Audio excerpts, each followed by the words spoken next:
Yo, what's up? Welcome to Kind of Funny Games Daily for Wednesday, March 11th, 2020, a day that will live in infamy. I'm one of your hosts, Blessing Adeoye Jr., and joining me is the force that is Gary Whitta. Good morning. Gary, there's a lot going on today. There's a lot going on. First of all, people might be wondering... I always complain that when I come in, there's nothing happening on Whitta Wednesdays. Oh, yeah. There's so much happening Gangbusters news day. There's so much happening right now. Number one, Greg is on Shock Mic. What up, everybody? Greg's already here. He can't wait to join us. Yeah, yesterday I know Greg said that today was going to be Greg and Gary for Whitta Wednesday. Turns out it's Blessing and Gary. Well, then Greg, they were like, "Hey, you should come on and do the spoiler cast for Outsiders." Outsider. Yeah. Thank you. You were paying attention. And I was like, "Oh yeah, sure. It's not like anything ever happens on Whitta Wednesdays." And then here we are. And then everything happened. It's all kicking off. And finally, my time to shine. Now, video watchers might also be wondering why are Gary and Blessing so far away from each other? And social distancing, my friend. Yeah, we gotta stay healthy. We can't risk it. I said to Blessing before the show, because we're thought leaders here at Kind of Funny, and we want to lead by example.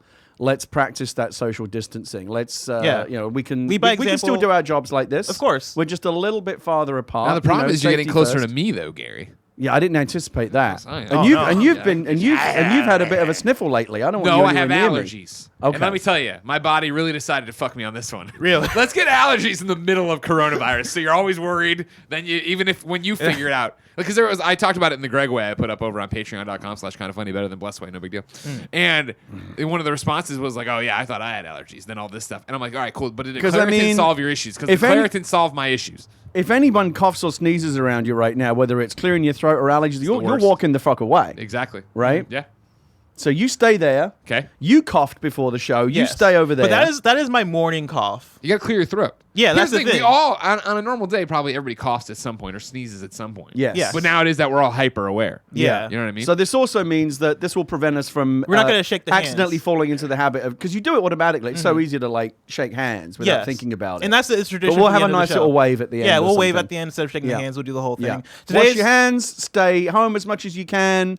Social distancing. Do everything the experts tell you to do. Do not fuck around. Be smart. Today's stories include the shocking cancellation of E3 and more, because this is Kind of Funny Games Daily each and every weekday at 10 a.m. live right here on twitch.tv/kindoffunnygames. If you're watching live, you can correct us when we get stuff wrong by going to kindoffunny.com/you're wrong. If you don't want to watch live, you can watch later on youtube.com/kindoffunnygames or listen later on podcast services around the globe by searching for Kind of Funny Games Daily. To be a part of the show, head to patreon.com/kindoffunnygames, where bronze members or above get to write in, and silver members or above get the show ad-free with the exclusive daily post show. Now it's time for some housekeeping. We're hosting and producing a debut stream for the game Core on Thursday, March 19th at 3 p.m. Pacific time. You can tune in to twitch.tv/kindoffunnygames to see the devs of Manticore Games join Greg as they build multiplayer maps or multiplayer games live in Core and invite you to play. Think Dreams if it was used to make capture the flag games and death matches in seconds. You can follow at Core Games on Twitter for details and catch their write-up on The Verge right now. Thanks to our Patreon producers, Muhammad, that's Momo, Drew Gardner, Blackjack, and the kind of funny Destiny 2 PC clan. I started calling him that like a week ago, and he finally tweeted, and he was like, "Oh yeah, no, I love Momo." And so, Momo, that's for you. We love you. Today, we're brought to you by Upstart, Mint Mobile, and Brooklyn, but I'll tell you about that later. For now, let's begin with what is and forever will be the Roper Report. It's time for some news. We got 4 stories today. Wait, mustn't forget. Update. Weight update. The weight loss journey continues even in the midst of a pandemic. 227.4, down another pound and a half, 25.5 pounds down total. How much is that, Barrett? What? You're supposed to say a baker's dozen. Oh. See, I wasn't. I threw a curveball at you, hoping that you'd catch it. Yeah, even I didn't get it right. It would have been good if you Barrett, picked it up. I'm gonna tweet you right now too. There's someone. WB said something about Batman. God fucking damn it! Oh God! A baker's dozen. Starting with number 1. Big news day. Big news day. It's official. E3 2020 has been canceled. This statement comes directly from the ESA. They write, after careful consultation with our member companies regarding the health and safety of everyone in our industry, our fans, our employees, our exhibitors, and our longtime E3 partners, we've made the difficult decision to cancel E3 2020, scheduled for June 9th through 11th in Los Angeles. Following increased and overwhelming concerns around or about the COVID-19 virus, we felt this was the best way to proceed during such an unprecedented global situation. We are very disappointed that we are unable to hold this event for our fans and supporters. We know But we know it's the right decision based on the information we have today. Our team will be reaching out directly to exhibitors and attendees with information about providing full refunds. We are also exploring options with our members to coordinate an online experience to showcase industry announcements and news in June 2020. Updates will be shared on e3expo.com. We thank everyone who shared their views on reimagining E3 this year. We look forward to bringing you E3 2021 as a reimagined event that brings fans, media, and the industry together in a showcase that celebrates the global video game industry. Gary, Greg, this started to break last night as I believe Devolver Digital put out a tweet and was like, hey folks, just cancel your E3 flights and hotels. Which of all places, I wasn't expecting Devolver Digital, the publishers of my friend Pedro, to be the ones to kind of break this news. Well, you saw the real source of all this, right? What was this? This cam girl? No. Wait, really? Yeah. I mean, I'm not really following the cam girl scene as much as you, Greg. I wasn't. What's going well, on? if you follow the news scene as much as I did, Mr. Widow, all right? No, it could easily be... It could easily be just somebody who is making a joke or just guessing. Because obviously, if you would have asked us 4 or 5 days ago, is E3 going to get canceled? Like, yeah, of course probably. it is. Yeah. Cam girl put up a thing saying, hey, E3 is going to get canceled this year. This guy I was hanging out with or whatever, working for, just told me that that's going to happen because of coronavirus. And she tagged Giant Bomb, Waypoint, and all these different places. Wow. That's funny. I didn't know that happened. I was going through that, and that account follows me as well. It was just like, oh. Then tweet at her right now and be like, hey, thanks for telling us. You know what I mean? Could have been a Games Daily news story. Could have been a big story. I know, yeah. Gary, what's your first reaction to this news? My first reaction to this, let's talk about what's important first. This is absolutely the right choice. This had to happen. The only thing that's surprising to me is that it took this long. This has been in the cards for weeks. We knew it was going to happen. In the last couple of days, everyone was saying like it's just a matter of time, waiting for the other shoe to drop. It finally dropped today. Thank God they made the right decision. We are in the middle of a serious public health emergency right now. If you don't believe that, you're not paying attention. Anyone who listens to the science and the experts on this knows that this is going to get way worse before it gets any better. We can't fuck around right now. Is it a good idea right now to summon hundreds of people, however many it is, from all over the country, all over the world, shove them into a large, enclosed, poorly ventilated arena and have them all share game controllers for 3 days? No, of course it's fucking not. This had to be cancelled. And it would have been absolute fucking insanity, bordering on criminal negligence to continue with E3, given what we're facing. Yeah. In terms of the less important stuff, there are some people at the ESA who may even be breathing a sigh of relief because I think a lot of people were feeling like E3 was going to be a shit show this year, even without the coronavirus. Major companies have pulled out. Yeah. It was probably going to be a bit lame. It might have led to people questioning why are we still having E3. So now they get to do what I've been doing anytime I want to get out of a social engagement. Coronavirus! Not our fault. You know, it's actually a nice little get a jail free card for them. The problem is, it'll be interesting to see now how people, Xbox and so forth, what are they going to do? Move their events? Xbox still want to do their reveal. Maybe it will just be an empty arena online thing, whatever it is that they do. Phil's been talking today online. Yeah. Who knows? But the absence of E3 this year may end up having the same effect. People looking back on it and going, what do we need E3 for? We didn't really feel like we missed anything. There have been quite a few tweets this morning. One from Ubisoft saying an update regarding E3 2020. The health and well-being of I gotta scoot up to my laptop because this text is small. The health and well-being of teams. For the record, Bless, like you can't, your computer can't cough in your face. You can get closer to your computer. Oh, and you can make the text bigger on the screen. Well, it's like magic. It's an image that I copied onto the dock, and if I make it bigger, then the resolution will get fucked. The health and well-being of teams, players, and partners is our top priority. So while we're disappointed, we fully support the ESA's decision to cancel E3 2020. E3 is and will continue to be a moment where we come together as a community and share our love of games. We're exploring other options for a digital experience that will allow us to share all the exciting news we have planned. Stay tuned for more. Then Phil Spencer tweeted, that was Ubisoft. This is Phil Spencer talking on behalf of Xbox. E3 has always been an important moment for Team Xbox. Given this decision, this year we'll celebrate the next generation of gaming with the Xbox community and all who love to play via an Xbox digital event. Details on timing and more in the coming weeks. And then separately, and maybe I'll come back to this last one because Jason Schreier had a tweet this morning. That's almost his own news story. Yeah, right? that's almost his own news story. And so I'm going to keep that one in the pocket for now. But yeah, it seems that the big players are looking at different options. Which you'd expect, right? Yeah. We all knew they It's would not pivot. really that big a deal. So right now, for example, in a lot of countries like Italy, they're playing their soccer matches behind closed doors. The matches are going ahead. You can watch them on TV, but there's no crowd. Yeah. Do you think that Xbox will do a big stagey event, but with no live audience? No.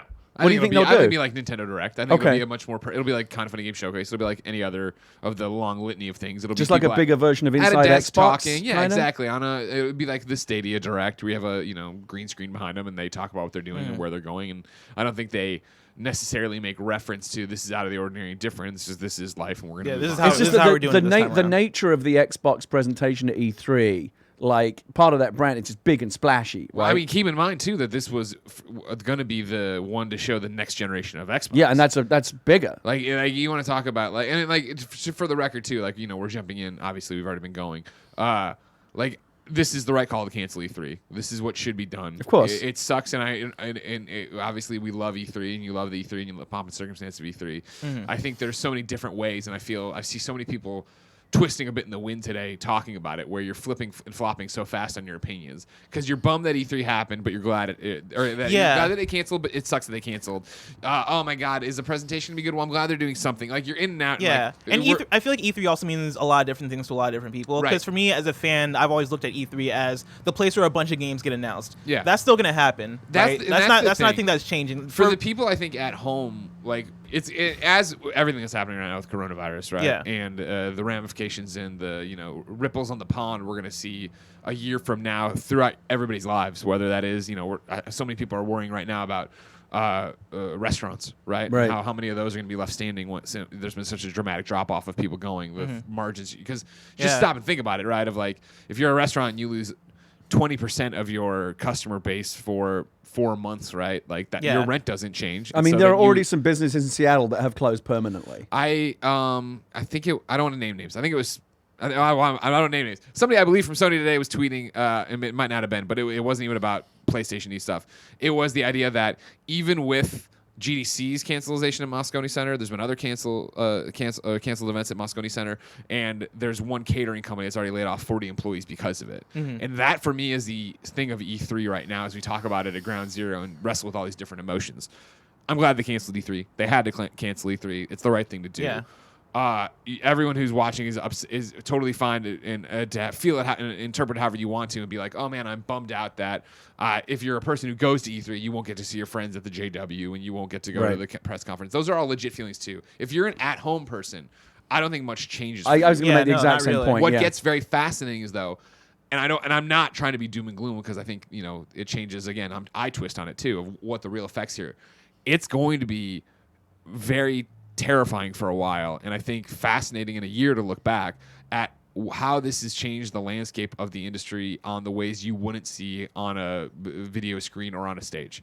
Like as I put out, right? Like you need to understand the amount of millions of dollars that go into E3 and come out of E3. Like, and I'm speaking out my ass here because I was never on these things. But even think of an IGN who was going to go to E3 and do a big thing and do a big show. I'm sure that was getting sponsored. I'm sure they were bringing in people. I'm sure that was a big nut for them in terms of like, we're going to bring in all this money that, brings up the bottom line, brings us out of the red, does these different things. And I don't know that for sure with IGN at all. And I know they're pivoting right now. I already saw Pear tweeting that they're still going to put on a show in June, but are they going to get the same rates for that? They have the same staff. They have the same staff. Who's going to for put it, on right? a show in June?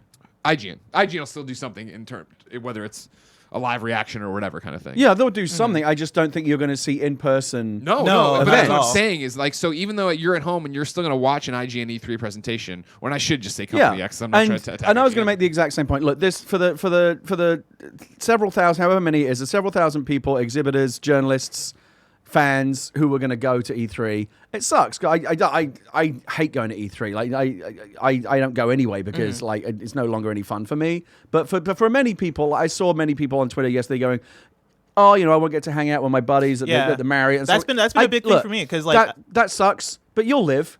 We'll all, and this is how you'll live is by not getting a fucking deadly disease. Sure. that's kind of the conversation for me where earlier I said E3 is so many different things for so many different people, right? This would have been my first E3, and when the news first started popping up last night, I was in my group chat with like Belinda, Rihanna, Youssef, and they were kind of talking about how bummed they were because E3, it is a place where you get gaming news, and gaming news is going to come out regardless. But it is also a big networking event, and it's like this get together for the industry. The news in a is lot going of to come out regards. regardless, and I even think so. Moving But again, forward. it's not the news is my thing that I'm worried about here. you being a video game player at home, I think is going to be the same. I know there's been. It might even be better because those events will now be targeted more towards you, the right? home It audience. won't be the same thing where I'm really good at EA Play Live and people online are like, this guy's screaming into the microphone. I'm trying to hype up fucking 500 people. Calm down. No, it'll be the opposite, though. That'll be a great experience. You're still going to get your games, but as you know, I think it was Schreier, maybe Altano today talking about it. Like, how many devs won't get their game funded or won't get to have the meeting they were going to have with a publisher to make that happen? But beyond that, I'm talking this beyond. I'm talking the same thing of, if you are a freelance host, I bet you looked at E3 as a way to make your bottom line make sense. And when that doesn't happen, do you go to another industry? Look, it's going to have a big economic. Look, like you said, the ripple effect is huge. It's terrible for the wider LA economy. Hotels, restaurants, like all those hotel rooms are going to be empty now. Think about just the people who build these booths, right? Like we talk about NASCAR laborers and construction people. That's all gone now. Like the drivers, all kinds of billboard people. space alone, right? Probably makes a huge dent in some pockets. Yes, it's going to have a huge economic impact and it's going to suck, but it absolutely has to be done. There's no one out there. I don't know if anyone is out there going like they should go ahead with E3. Everyone agrees that this makes sense. What I think is interesting to talk about, because that's a settled issue. I think what's interesting to talk about beyond that is this new it's going to have to be coupled together very quickly, but this new kind of experiment that we're now going to be forced to embark upon, digital events and things like that. What does that teach us, and how might that change? Like, I don't think anything's going to be the same. Like, we won't go back to the same E3 after this. We're going to learn things from this new digital E3 replacement, whatever it is, that will probably like, hey, that worked really well. Let's do more of that, or whatever it might be. Microsoft, for example, probably has an opportunity to stream their event live on Mixer. And basically force people to go try out Mixer. Yeah. I think they will, I think they will probably work with the journalists to make, for example, after the big keynotes, they always have like Phil Spencer makes himself available to the journalists to interview him backstage, and that's they'll still figure out a way to do all of that. To you at home, I don't think it's going to change at all. Like I said, it might even get a little bit better because the focus is going to be entirely on the home audience. Yeah. I mean, like, I'd love to see, I know Jeff did this with Game Awards this year, and he said look for more of it next year. Like, if you're Microsoft, and not that they weren't going to do this to begin with, but now you have to. Everybody has to do this, right? If you're Microsoft and you're like, hey, all of our games are playable on any of the family of Xboxes, which means that right now, as soon as this conference is over, you can play your first Xbox Series X game right now. We're putting up the demo for Halo Infinite that you can download, and you know what I mean? Like, that's the those. Do you think that's this? Because that was going to be my next question. Is E3 being different things to different people, right? It's a place for press to get their hands on games. Do you think the solution is going to be for a lot more companies to put their games out as demos during E3? Yeah, I think you're going to see. I think you're going to see that. I mean, again, this now has to be coupled together very quickly. I think probably if the companies like Microsoft are smart, which I think they are, they've probably been planning for this for a while, just knowing that the shoe's going to drop. Yeah, that's how they already have this response. Like, they've been. No one was blindsided by this. No. If you're paying attention, no one was blindsided by this. So I think you are going to see more game demos.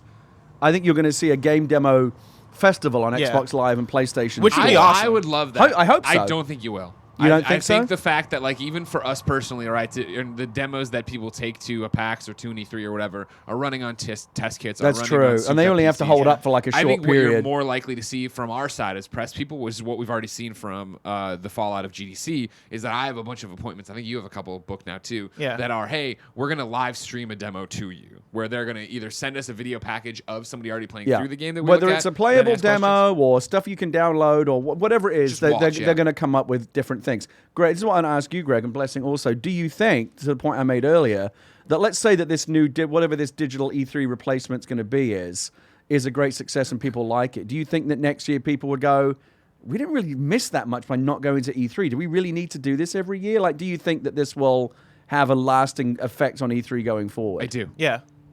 I think that the people who are being forced to do this for the first time will get out there and see the numbers, which everybody loves, understand they don't need other people, understand that when they look at their coverage reports, they're getting as much, if not more, coverage from IGN, people co-streaming it, people reacting, people watching their favorite And for a lot of companies, going to E3 is really expensive. If they can get essentially the same takeaway, the return, the same outcome, if not better, and not spend anything like the same amount of money. That's the thing, right? This is eventually is going to come down to, as I'm talking about the ramifications for independent contractors and everything else, it's a dollars and cents conversation.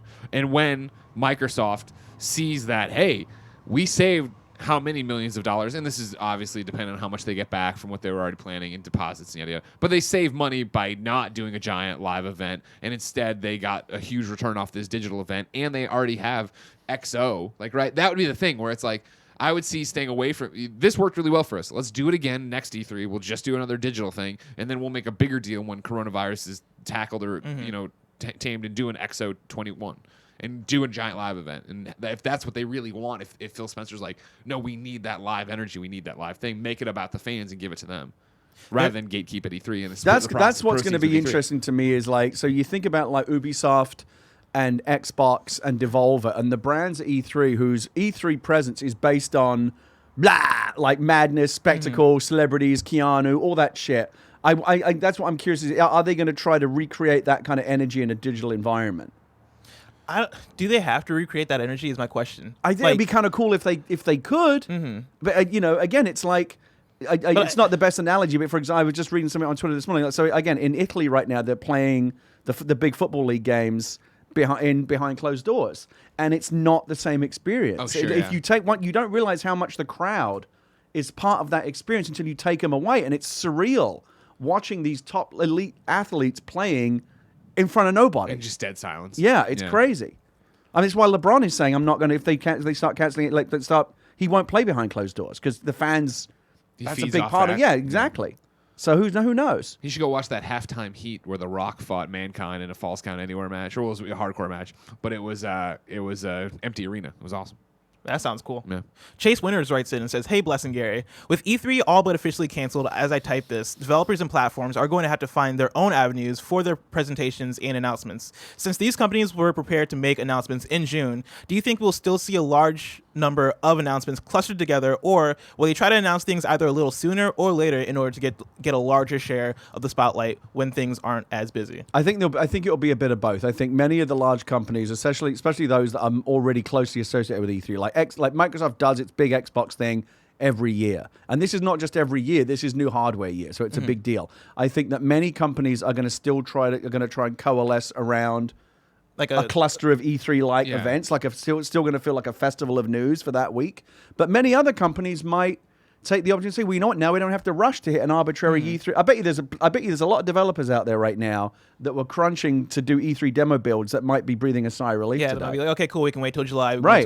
Now we're not on someone else's schedule. Yeah, I want to point out the second to last paragraph in that E3 press release, right? It reads, "We are also exploring options with our members to coordinate an online experience to showcase industry announcements and news in June 2020. So E3 is trying to make E3 kind of happen still through a digital event, it seems. And I assume that's their event, or that's their attempt at making E3 week still matter. My question is that going to be successful? It will. You should, at this point, you should actually see this as a great opportunity to grow the Kind of Funny showcase and see what you can do to step in and help fill some of that void. Let's update on that. I mean, I said, I think pretty publicly, right, that if E3 went away, we'd have to do it. And so I think, we have to do a showcase. And the amount, I think, even in since GDC got canceled, moving on to then the last 24 hours of emails and DMs I've got, there's definitely a market for it. This is like, it's not, I don't mean to sound exploitative, but like, someone has to step in and fill this void, and this is a perfect opportunity for you. A lot of these indie developers that might have had some kind of presence at E3 now may have none. Are going to be looking to outlets like this one. And I do think that people will keep that E3 week as the deadline. They were already pushing towards it. They already had it on the calendars. I think that you'll see. I would be shocked personally if Microsoft's live event or whatever their digital event doesn't take the place of that Sunday where their conference. No, but because it's so closely aligned with E3 week. It's one of the banner events of E3 week. I mean, other companies though may not feel as aligned with that. I think all the big guns will stick their spots. Bethesda will be Sunday night, right? EA, UB, Microsoft, they'll all be Monday. So I think what's happening right now Nintendo at Bethesda and Microsoft and Ubisoft and a lot of these companies is, what does that new digital event look like? Do we still want to have a big arena? Do we scale it down and just do like a direct or an Inside Xbox special edition? They still want to make a big deal out of the launch of this new hardware. Oh yeah. So I think they're probably very, very quickly now thinking about, from a production and presentational standpoint, how do we do something that is digital only with no live audience but still feels like a big event? Yeah, my thing is I think they'll be clustered together for that Xbox event, whatever it may be, right? The coming out party for the Xbox Series X. And so I think with that, you do want to have those announcements close-ish to each other. My question is for us for Kind of Funny Showcase, and this might be too inside baseball, but is there any reason why we want to stick to June? Like, what is there any reason why we wouldn't want to do it before? Personally, I think that's why I want to wait a little bit on it, and I wasn't very. And also, I don't want to dance on a grave or anything, or be this isn't about us, right? I want to use our platform to help, and so my thing today has been taking a breath and seeing how the rest of the industry is reacting to it and what it goes.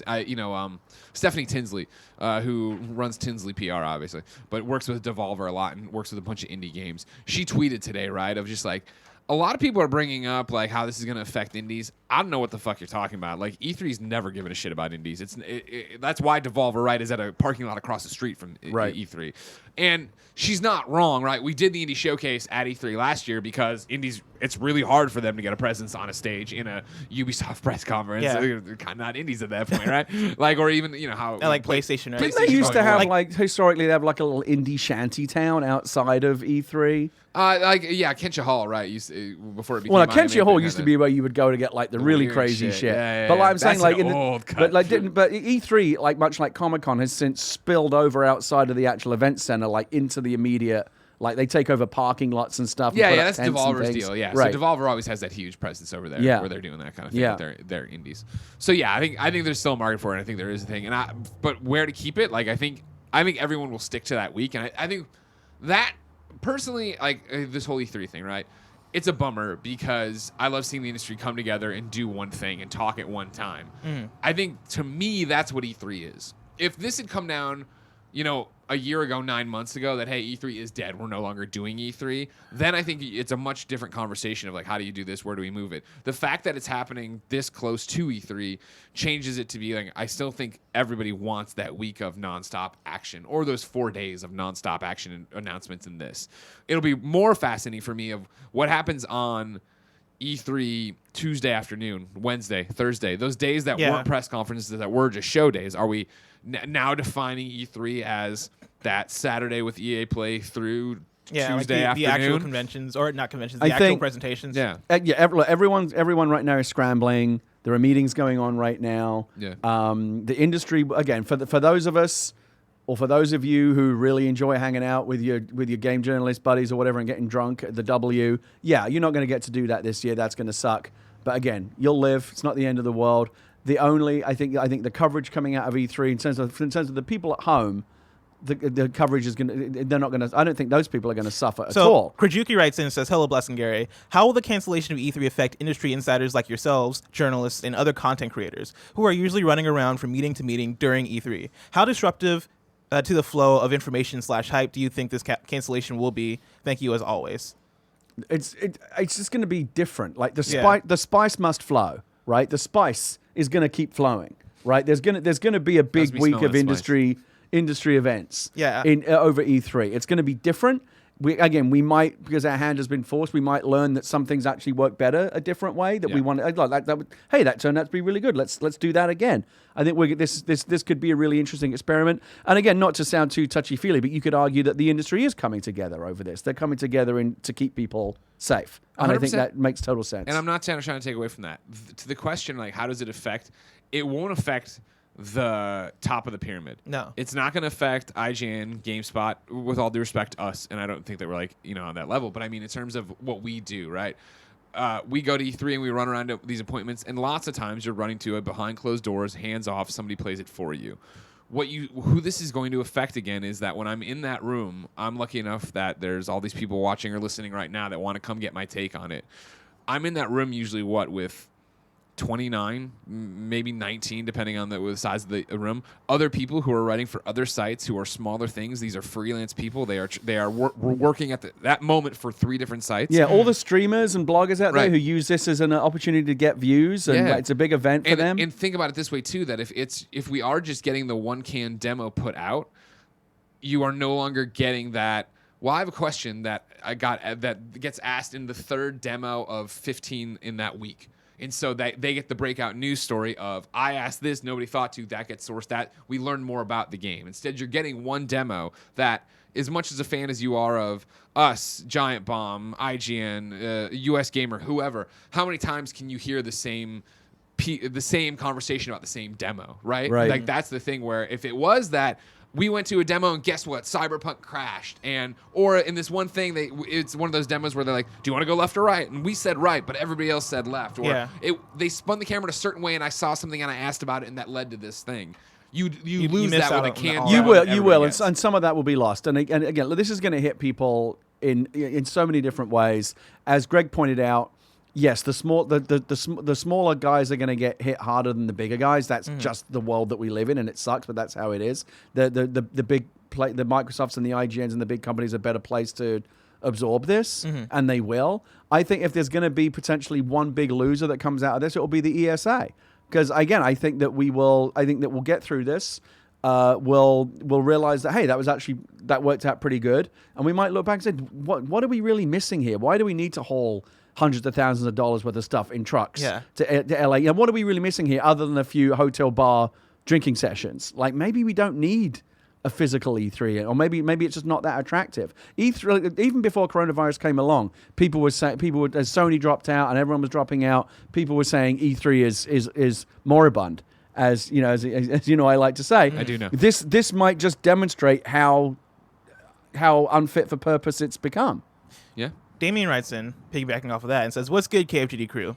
With E3's cancellation and questions around if it'll ever return as is, how does this potentially impact conventions like PAX? Could we see those becoming more industry-focused events for press and business meetings versus fan/consumer-focused? Or is there a possibility of seeing more, albeit smaller events that are more industry-focused? One of the talking points online today is that indie developers may rely on E3 for pitches and deals that may not be as available to them without an event with everyone under one roof. Could a PAX be the next avenue for them? Thanks for all you guys do. I think PAX is already that. If you go to PAX, if you go to the big ones like PAX West, PAX West and PAX East, like those are already like mini E3s on the show floor. They're just as big, just as bombastic. Companies do major announcements there. They do press availabilities. And those are more for the indies also. Yeah, and actually much more indie friendly than PAX is. I think PAX is a way better show than E3 for everybody. Remember we had someone writing ages ago and said, like, should I try to go to E3? And we just said, no, just go to PAX. You'll have a much better time. It's designed for you. Yeah. And so, in this world that the question's, hypothetically doing, right? Because now it is, cool, E3's dead, everybody looks at Comic-Con. Like, are you going to fucking do this? I'll say it right now. Comic-Con will not happen this year. It has to. Comic-Con will be next. As well, right? And then it's like, you look down the line, it's like, all right, Gamescom, VidCon, I'm just throwing out cons now, but I mean, as you go down the summer lineup, you get to I'm supposed to be speaking at a GamesBeat event at the end of April. I'm waiting for it to be cancelled, but if it's not cancelled by the end of this month, I'm just going to. It's not going to happen. Comic-Con's not going to happen. I honestly think the Olympics is right in the firing line now. Sure. We're waiting for New York City to cancel the St. Patrick's Day parade. They have to. Yeah. Like, you've just got to be like, yes, it sucks, but like, there's no fucking choice. If PAX West, if we have beaten coronavirus, because if that's the other thing, if coronavirus is still going in PAX West and Reed Pop are like, no, we got it covered. Honestly, they've got to be looking closely, and who knows where we're going to be. I only know one thing, and I don't know anything, but again, having followed the science and the expertise. This is going to get way worse before it gets way better. The former head of Homeland Security was on TV yesterday saying we're about a week away from hospitals being completely overwhelmed. It's going to get bad, and it's going to get bad quickly as it grows exponentially. And we don't know how long this thing's going to take to burn itself out. A lot of that will depend on how well it's managed, and right now it's being mismanaged to a criminally negligent degree. It's going to get bad, and I don't think there's any you can make any safe assumption that by September, sure, it's all going to be cleared up. No, that's the problem. I don't think you can assume that at all. Yeah, I think so I don't even think PAX West is not happening either. So then to go all the way around and get to PAX East of next year, right? In terms of how we're looking at I think that PAX would be important. That more important than usual. PAX East always important. Do you think that becomes, because that PAX has always been important for consumers and fans and stuff. Do you think that becomes more important for press now that E3 is 100%, because I feel like usually what happens is we have so many different events and go to so many different things that when I get to a PAX, it is cool. Seeing shit on the show floor is the last thing I'm there to do. I'm there to collaborate on podcasts. I'm there to do panels. I'm there to host stuff.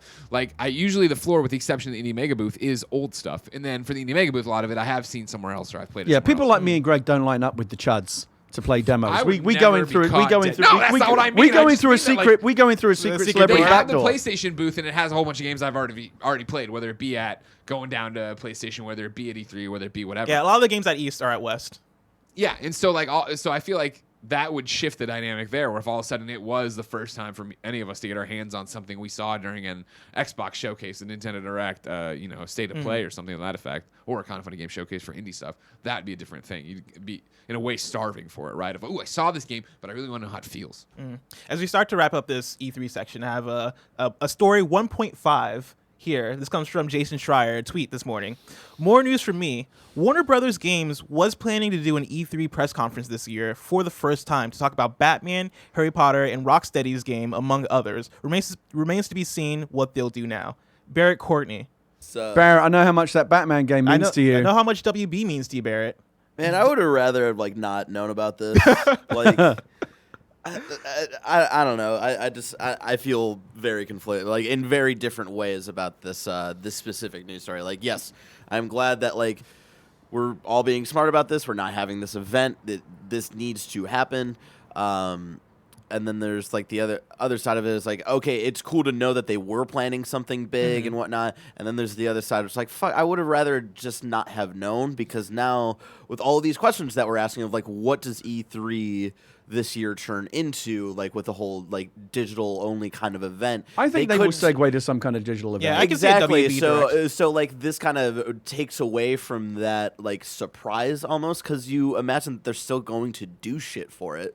So I feel a lot of different emotions about this. It's funny. News story It's funny what you're talking about. and, Just as an anecdotal thing, things you'd rather not know about. So my in-laws were supposed to come out here on a cruise in a couple of weeks, and guess what? They were supposed to be on the same ship that is now a plague ship off Oakland. And so obviously that's all been cancelled. And their big thing was to celebrate the fact they're both turning 70 this year. Which again, it's you don't get on a cruise. They literally said, do not get on a fucking cruise. Yeah, I know. My father-in-law, after it was all cancelled, told my mother-in-law, "Oh, it's a real shame that we're not going on this cruise, because I was going to surprise you. I booked the deluxe Royal Grand Suite." And she's like, I would rather have not known that. That's awesome. Why would you tell me just how awesome this thing was that we now have to miss out on? That's keep that hilarious. shit to yourself. Yeah, I don't know. I just felt very why we didn't need to know this. I don't know. But again, on the other side, it's all right, so they were planning cool shit. I get that. That's cool. I don't know. So there's two things that they do here. They either say, well, let's not do one big event and we'll just find ways we'll build strategies around all these different titles separately, or they just take what they were planning to do and do it in some digital form. You're gonna get your kibble. No, Barrett. You're gonna Dude, get what you want. Fire. And we've had, and I actually just want to get your quick opinions on this, because we've predicted this before, right? That we think WB Montreal's Batman game is probably a PS4, Xbox One game. Rocksteady's game, probably a next gen game. Yeah. Where do you think this Harry Potter game nets out? It's next gen. DS. Next gen? I mean, when it leaked, there was no way that game was coming out anytime soon. That's not a Harry Potter feels like it's probably going to be longer out than Rocksteady's game. Hey Barrett, has there ever been a good Harry Potter game? We were talking about this a little bit before. They probably don't hold up today, but the first two movie tie-in games were pretty good. On PS2 and Xbox. The Lego ones, probably. The Lego ones yeah. were really fun. The one that was really trash that I hated was Goblet of Fire, because they made it all level based, and the way that game was kind of designed around the story was very bad and weird. But shout out to Order of the Phoenix. I hate that movie, but that video game is really good. Remember they made Deathly Hallows games, right? Yeah, I never played weren't them. they shooters? I feel like they're third-person shooters. There's a Kinect thing attachment. Kindoffunny.com/you're wrong. And then shout out to Quidditch, which definitely doesn't hold up. I remember playing that with. I remember watching the trailers for that. We brought when I was working at IGN, we brought out a PS3 and found a disc for Quidditch in Dornbush, and I played it for 15 minutes. So I was like, oh. This doesn't hold up. The loop is every 30 seconds you're doing the same exact thing. Cool. Now, Quidditch could have been the pod racer of the Harry Potter franchise. I mean, it was at the time. We loved it at the time, but going back to it a year and a half or 2 years ago, it was this doesn't age well. But yeah, there have been good Harry Potter games, but there's never been an excellent Harry Potter game. That's and the there's thing. never been a Harry Potter game that isn't tied to Harry Potter's story. And if the rumors are true, this is taking place way before Harry Potter's time, way before Dumbledore and all that shit. So it's very much not attached to the Harry Potter story. So I think it would be a cool The High Republic of the Harry Potter era.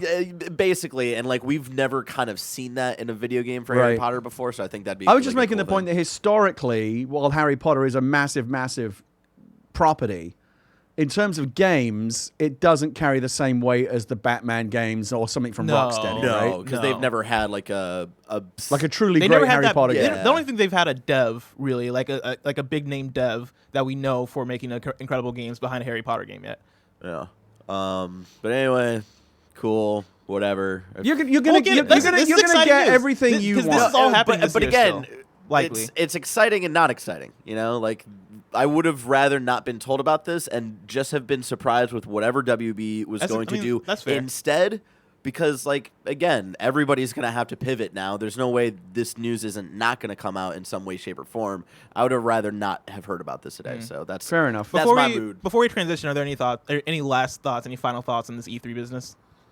I think this feel could like be the I think this could be the beginning of the end of E3 as we know it. I feel like Oh, this the is like beginning the ended a long time acceleration. ago. No, the beginning was a long time ago. I Yeah. think Oh, this yeah. is the middle of the end of the Yeah. Yeah, if E3. anything, Yeah. this is like Also, a skip wash forward to the wash end. your fucking hands.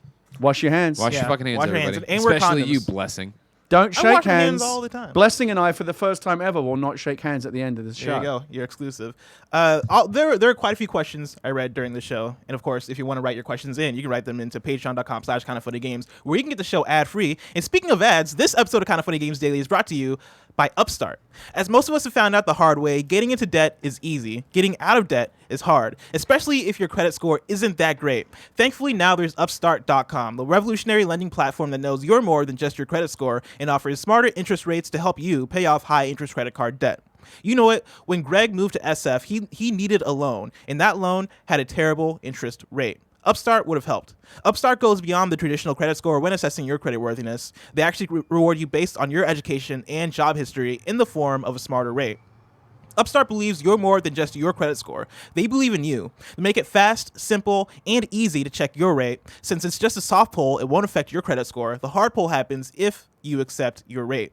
The best part, once the loan is approved and accepted, most people get their funds the very next business day. The next day. Over 400,000 people have used Upstart to pay off credit cards or meet their financial goals. Free yourself from the burden of high-interest credit card debt by consolidating everything into one monthly payment with Upstart. See why Upstart is top-ranked in their category with a 4.9 out of 5 rating on Trustpilot, and hurry up to upstart.com/KF Games to find out how low your Upstart rate is. Checking your rate only takes a few minutes. That's upstart.com/KF Games.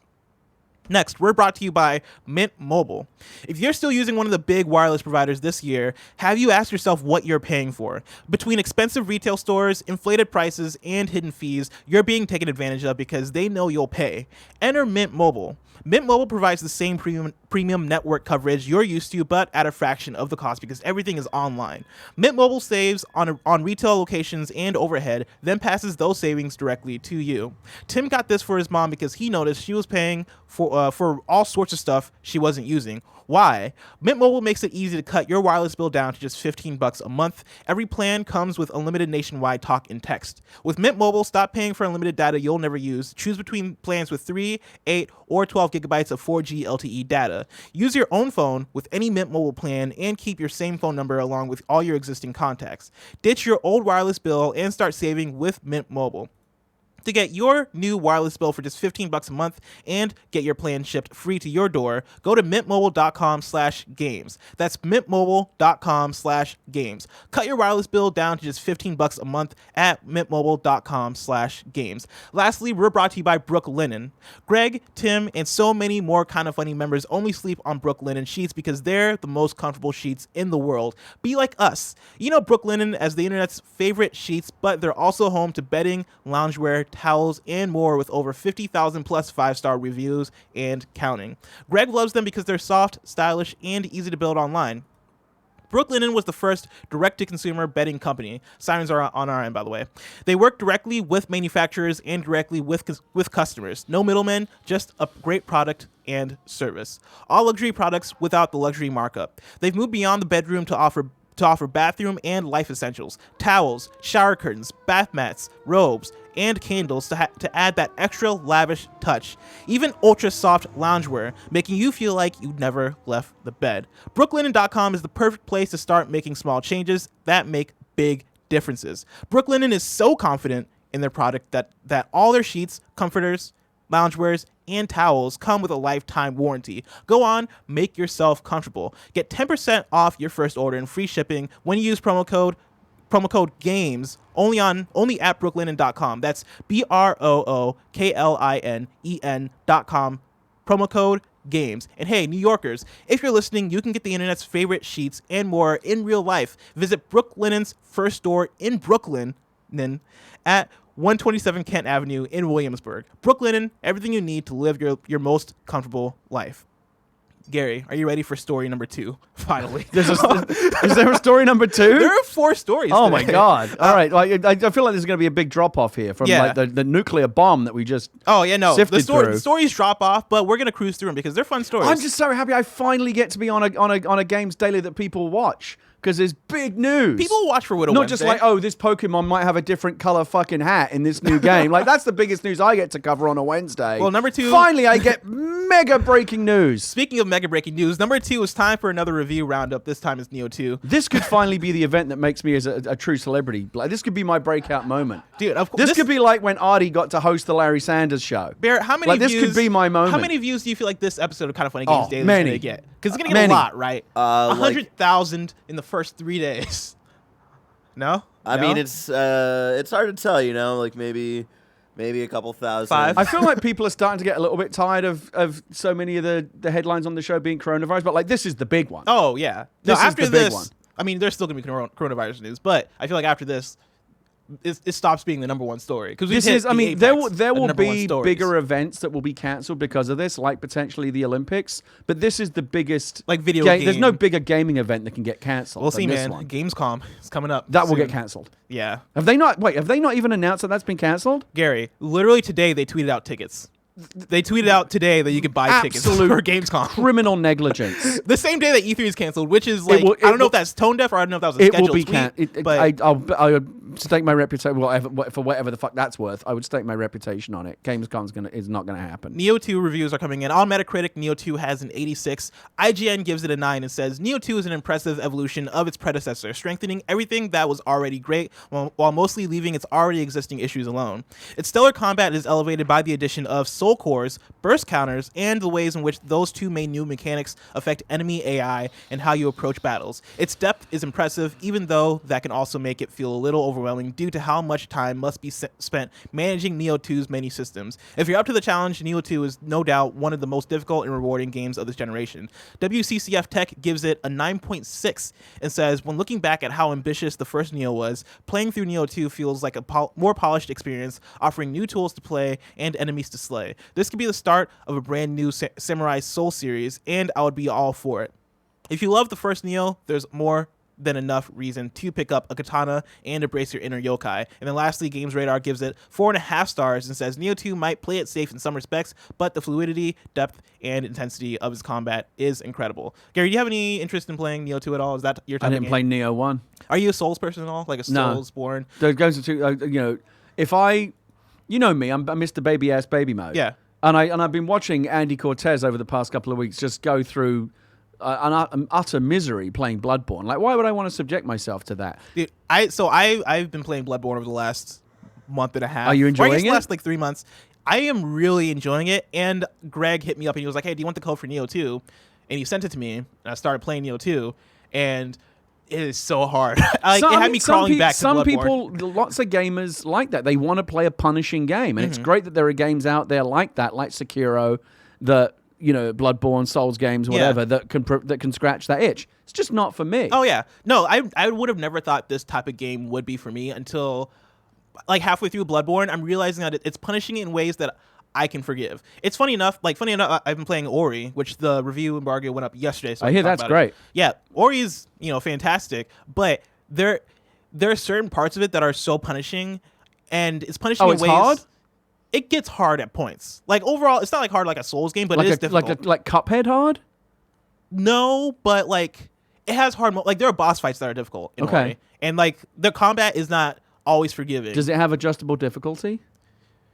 Yes, I believe so. I believe it has adjustable difficulty, but I don't know if you can. If you You're can change wrong. Your Does difficulty. Ori have adjustable difficulty? I don't know if Fill you us can in. change your difficulty while you're playing. Is the thing because I Right. tried because I got to a boss fight that I was like, this is really difficult. I might just change this to easy real quick just so I can get through this It's game. nice to be able to do that on the fly. And I looked it up, or I went to the menus and I couldn't find a way to do it, so I just had to like power through it on normal. But it's possible it might have it at the start. at the start, yes, I believe You're it wrong. does. Let us know because I'm thinking about getting it. It's on Game Pass. Does Ori have adjustable difficulty? So my thing with Souls games, specifically Bloodborne, because I can't speak for other Souls games. Yeah. Souls games for Bloodborne, it's difficult in ways that I personally can handle. Like it's punishing in ways where I'm like, this is okay to me. I like this difficulty. I like the back and forth in fighting a boss in this setup with these mechanics. Whereas in Ori, I got very frustrated at certain points, and I was like, shoot, man. Like at certain points, I wanted to put the game down because Yeah, it's so like hard. I feel like really good game design at the harder end of the difficulty scale is about a game being punishing and challenging, and it can be brutally punishing. Yeah. But it doesn't have to be it doesn't have to be frustrating. Yeah, as long as it's fun and rewarding, and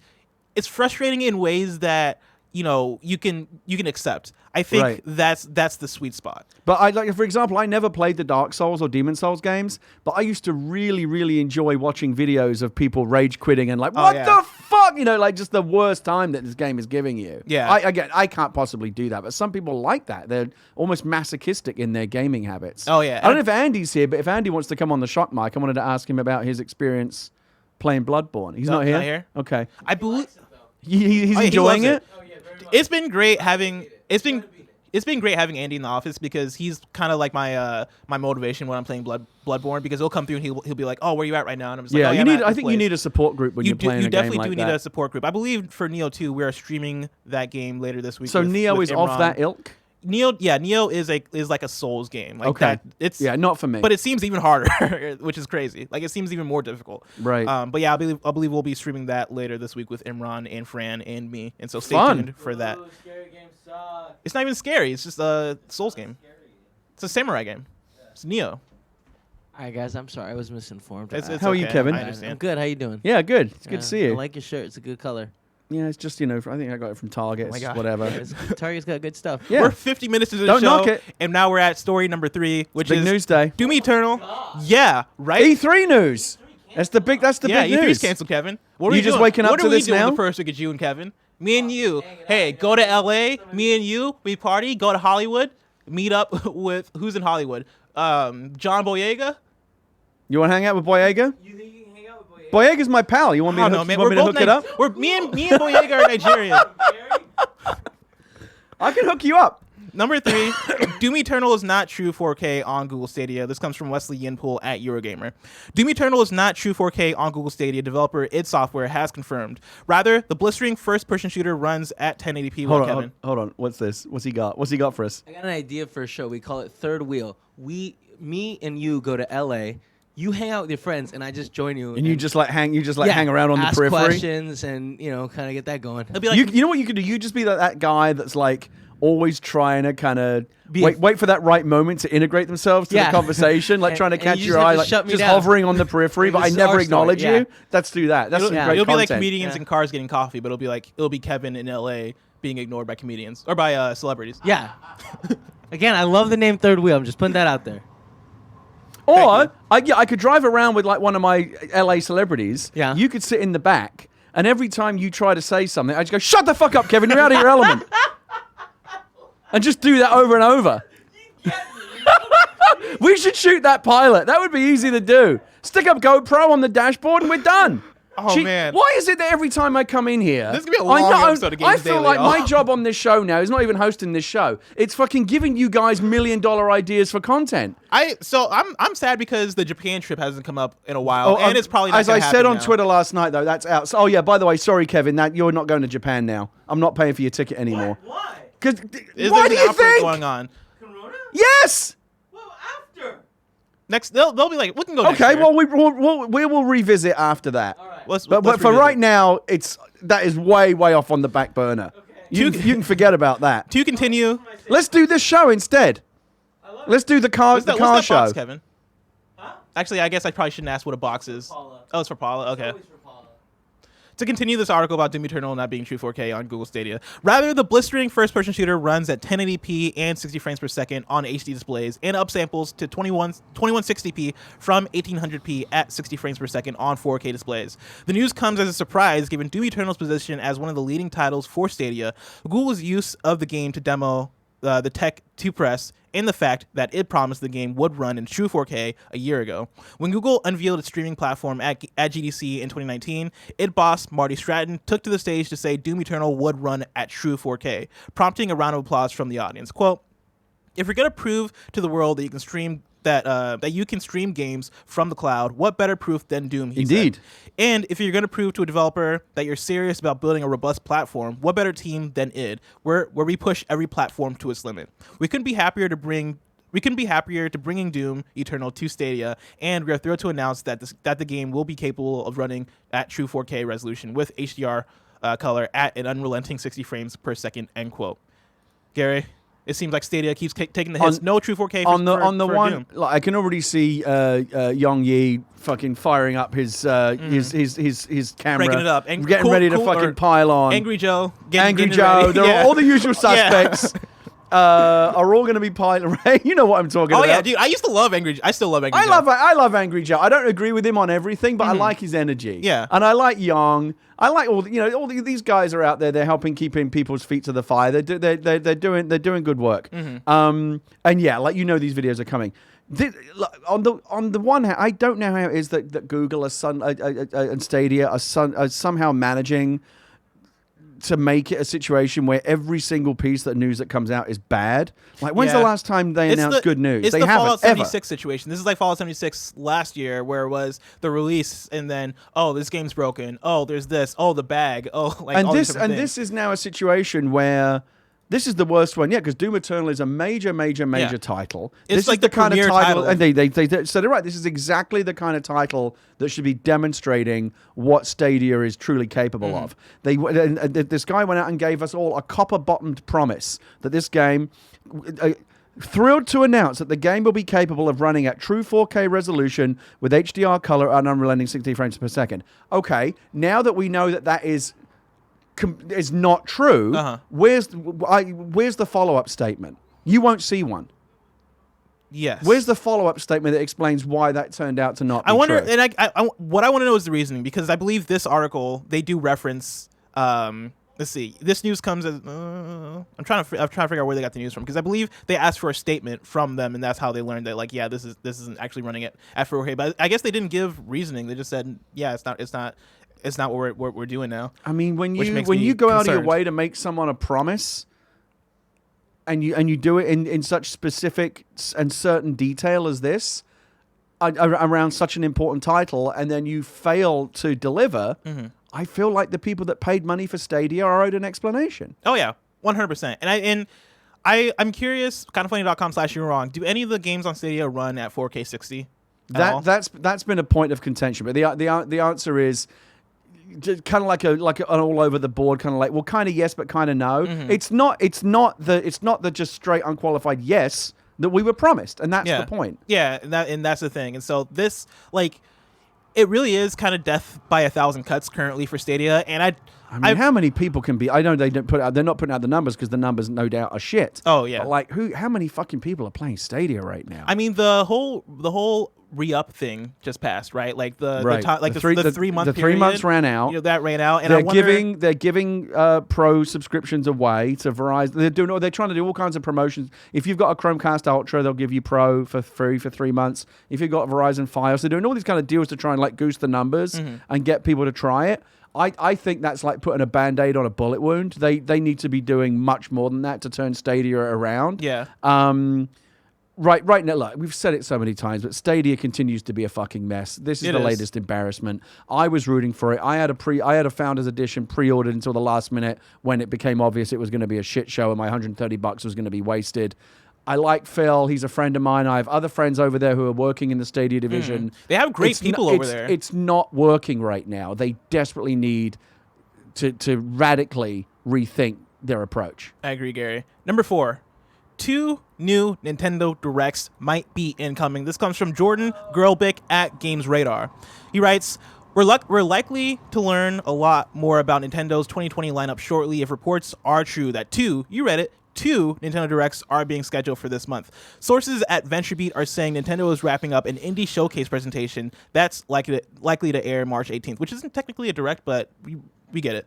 Following that, word is another more general Direct will be broadcast March 26th. Allegedly, the 2 March Nintendo Directs won't focus on any one specific game, but rather the Switch lineup more broadly through 2020. The reporting doesn't make clear what games, if any, will be announced during the next 2 Nintendo Directs. That said, it sounds like we can expect more remasters and ports to release on Switch this year, as well as games from third-party developers and publishers. And I feel like this kind of lines up with a conversation me and Tim were having recently about there not being a Nintendo Direct to kind of set up what Nintendo's 2020 looks like. And my prediction is that, after March 20th, the release of Animal Crossing will get something quite soon after, because I feel like their strategy up to this point for 2020 has been, hey, let's have all gears toward Animal Crossing and let Animal Crossing kind of own this quarter. And then as soon as that's out and we have nothing really left on the agenda of consequence, right? They have No More Heroes. They have Bayonetta 3, which doesn't have like a date. They have Shin Megami Tensei, doesn't have a date. I have a bunch of games that don't have a date. Golf Story, which does have like a season. But after Animal Crossing, right, let's then use that opportunity, now that the schedule's clear, to lay out what this year looks like. Yeah. I mean, look, I like, you notice how Barrett reacted when you read the headline? He got excited because we love Nintendo Directs, right? They don't always deliver, and Nintendo doesn't always do as many of them as we might like. But whenever a Nintendo announces a Direct, I got up at 5 o'clock in the morning for the last one. Yeah. We love them. Dude, we love them. I was here for the Smash. Like, that wasn't even a Direct. That was just like a Smash reveal. Right. And so, that simple thing got me here at 6. Everyone loves them. And I feel like, and to go back to the top of the show, the big E3 story, I think the Nintendo Directs have already demonstrated just how communal a digital-only event can feel, because we all come together around the Directs. We all, everyone, the YouTubers and the Twitch streamers, they all stream their reactions. Kind of funny. We all come in and do our live reaction. People get excited about Directs, and that's a purely digital event. Mm-hmm. So I think that's actually potentially an encouraging sign and an encouraging template as the big E3 exhibitors, pivot to what do we do now that can be in a digital format. Gary, I'm very excited to see if Nintendo Direct, if 2 Nintendo Directs happen a couple weeks from now, but a couple weeks is so far away. If I want to know where I could go to find out what's coming to Mom and Grop shops today, where would I look? First of all, I just want to say I'm so glad that you're off that thing of like weaving your little tails and then slapping me in the face with the fake ending. They'll come someday. I have to let you forget about it first. I know. You're very smart. You're wait in the tall grass for me to forget about it. I'm waiting to pounce. The official list of upcoming software across each and every platform, as listed by the Kind of Funny Games Daily Show hosts each and every Wednesday. Each and every weekday. Yeah. Out today, we got Ori and the Will of the Wisps for Xbox One and PC, Jump Step for PS4, Cartoon Strike for PC, Fantasy Memory Card Game for PC. The hell is that? I have no idea. Rhythmic Retro Racer for PC, and then Rogue Planet Games announced today the release of Escalation, the largest update to date for the fan-beloved MMO FPS PlanetSide 2. The news for me there is PlanetSide 2 is still going. Yeah, no, I wouldn't have realized I had no fucking idea, and I love the original PlanetSide. Did you really love PlanetSide? I played the shit out of it. That's funny. Star Siege Tribes. Those 2 games I played the shit out of when they were first out. PlanetSide 2, both. I feel like I've talked about this on a show before. Probably PS I Love You. I remember when the PS4 originally came out. When I first got my PS4, I think PlanetSide 2, I got into it a little bit because it was free to play and it was a shooter. So I was like, oh yeah, like a free shooter, I'll play it. And it was one of those ones where I was like, I have no idea what I'm doing in this game, but I just enjoyed shooting things. And right. So it was a fun time for that. Right. And then new dates. Game of Thrones Beyond the Wall launches on March 26th for iOS and April 3rd for Android. And then Missile Command Recharge launches on iOS and Android on March 26th. And usually we'd go into reader mail and questions, but we've had a lot of questions, and we're very late in the show. And so I'm going to skip directly to Squad Up. MarleyNito writes in and says, hey, KFBFs, after finally getting the Last of Us Platinum Trophy, I wanted to get some more and then I became nostalgic for some oldies but goodies. So I wanted to get all the trophies for Journey, which is an amazing game. But some trophies require you to play the Journey together with people, but the game is pretty empty right now. So I asked the community if they want to go on a journey with me. Thanks, MarleyNito. If you want to go on a journey with MarleyNito, MarleyNito is Ingenito 1993 on PS4. Wait, I don't know how that would work, because Journey just matches you with a random person. It doesn't have to be someone off your friends list. That's a good point. Maybe I don't think you can make a squad up happen in Journey. Like, the whole point is it's just a thing that randomly maybe the happens idea or not. is they want people online at the same time, so maybe it'll just automatically matchmake. If there's no, I guess, if but there's I nobody don't on think Journey adding right him now- on PlayStation 4 is going to help, because I don't think the game. Yeah. I may be wrong, because it's very opaque how Journey does it. But I don't think that Journey prioritizes people on your friends list or anything like that if you're playing. Yeah, that's a very good point. Someone does bring up in the chat though, like if it's pretty empty right now, and if you guys decide to start the game Just at be the on the same game at the same time. you know, right, but like, you're still at the there's- mercy of the game choosing to match you Yeah. on it. Yeah, that's true. Yeah. I mean, that kind of worked with me when me and Kevin were playing Peace Walker on PS3. The reason why we're able to play with each other or find each other so easily is that nobody else is online. I mean, I get So- that it's gone on the way now that Journey's obviously not, it's not a current game anymore. Yeah. The last time that Leah played not long ago, she found someone, and she has the white robe, which means she's like maxed out the game and completed it in every way. Yeah. And usually when you find when people spot a white robe in Journey, they gravitate towards him. It's like, oh, you'll be able to help show me around and show Yeah. me secrets and stuff because that's an expert player. It's harder now to find people in Journey. Like, you've probably got a better chance of finding a match in any random Stadia game right now. Like, the game's going to be relatively empty. But that was always kind of the magic of Journey, was that the matchmaking was something that Yeah. kind of happened. It was left up to fate. Like, it either happened or it didn't. It wasn't something you could make happen. I also played Journey later. I played Journey when it came out for free on PS Plus on PS4, which was Right. later, but it just came out on PS Plus, which means Yeah. people are on it. Yeah. Um, And it's nice to meet someone, but even if you don't, you're still going to have an amazing experience. yeah. There you go. Now it's time for kindoffunny.com/you're wrong, where you can write in and let us know what we got wrong as we recorded the show. Prodigy Child writes in and says the primary Italian soccer league, Serie A, has suspended all games until further notice as of this morning, and that was in regards to us saying that like the games were taking place. If I indoors. was a fan of Liverpool Football Club right now, I would be very nervous, because they are they're 25 points ahead in the Premier League. I think they're about 2 or 3 games away from locking in the Premier League title. But it's entirely possible the league might get suspended, and then who the fuck knows what happens.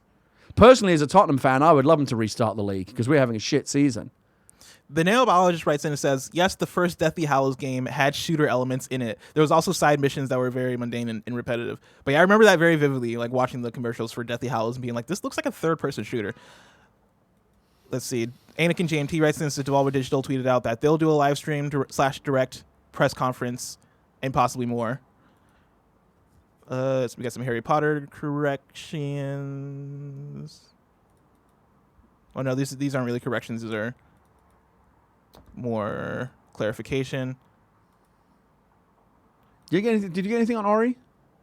Did I get anything on Ori? Did we? Because I asked for people to clarify if Ori had Oh. adjustable difficulty. The one thing I asked for. Come on, best friends. You had one job. Ori and the Will of the Wisps has easy, normal, and hard modes that Okay, can be good. selected before starting the game. Thank you. Yeah. Just probably not tweakable throughout. Yeah, I'm pretty sure it's not tweakable throughout All right, because easy I mode. really tried to. Baby ass baby mode.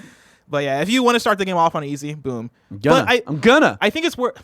That's the thing that sucks though, is that you can't tweak it during, because I think it's worth I like starting it when on they can normal. tweak, because you want to be able to make an adjustment if you're struggling. Because I don't have much fun with games if like I start off on easy, and like if games are too easy, sometimes that messes with my enjoyment of the games. But you know, I that's why I prefer starting off on like a harder difficulty and then working my way down if I'm like, oh, and this so, is and not brutal. many games have done this, but some have like kind of dynamic difficulty. Like the game can sense if you're struggling and will actually make it a little bit easier for you without asking you if you want to change it. Mm-hmm. I always used to like it in the GTA games, where if you failed a mission enough times, it would just say, Do you want to skip do you this? want to just say we've done this one and move on? I was like, fuck Yeah. yeah, thank you. That was a great mechanic. D Block writes in and says currently 9 games run at 4K 60 on Stadia. Okay. And then Kevin Swamp says sports story, not golf story, like you said. Golf story is out. Thank you. I did mess that up.